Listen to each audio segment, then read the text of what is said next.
ଆସି ଯାଆନ୍ତୁ ଆଜିର ମିନି ଲଞ୍ଚ ବ୍ଲଗ୍ଟି ଦେଖିବା। ମୋଗଲୁ ତ ପୁରା ପାଗଳ ଖାଲି ଆମ୍ବ ପାଇଁ ବୋଲ ଗୋଡ଼ ଖରାପ ଯୋଗୁରୁ ମୁଁ ଠିକ୍ ମୋଗଲୁ ଆନା ମୋଗଲୁ ତୁ ଆମ୍ବ ଖାଇବୁ। ମୋଗଲୁ ଆମ୍ବ ଖାଇବୁ ହାତରେ କେତିକି ସିନ୍ଦୁର ଲଗେଇଛି ଆମ୍ବ ଖାଇବୁ।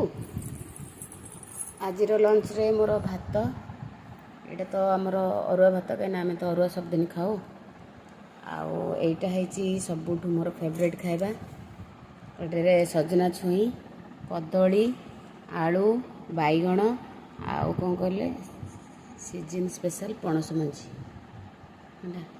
ଏଇଟା ପଡ଼ିକି ଏଥିରେ ପୋସ୍ତ ଆଉ ସୋରିଷ, ଜିରା, ରସୁଣ ଆଉ ବାଦାମ ଦିଆ ହେଇକି ମସଲାଟା ତିଆରି କରାହେଇଛି। ଆଉ ବେସରଟା ହେଇଛି ଆଉ ପଛ ବଘରା ହେଇକି ସଲିଟ୍ ଲାଗିବ। ଆଉ ଏଇଟା ହେଉଛି ଆମ୍ବ। ଇଏ ହେଲା ଆଜିର ମିନି ଲଞ୍ଚ ବ୍ଲଗ୍ଟି ଯଦି ଆପଣମାନଙ୍କୁ ଭଲ ଲାଗିଥାଏ ତାର ଗୋଟେ ଲାଇକ୍, ଗୋଟେ କମେଣ୍ଟ, ଗୋଟେ ସେୟାର ନିଶ୍ଚିନ୍ତ କରିବେ। ପେଜ୍ରେ ନୂଆ ଥିଲେ ଫଲୋ କରନ୍ତୁ, ଆଉ ପେଜ୍ରେ ଯେଉଁମାନେ ପୁରୁଣା ଅଛନ୍ତି କାଇଣ୍ଡଲି ସବସ୍କ୍ରାଇବ୍ କରନ୍ତୁ। ରଖୁଛି, ବାଏ, ଜୟ ଜଗନ୍ନାଥ।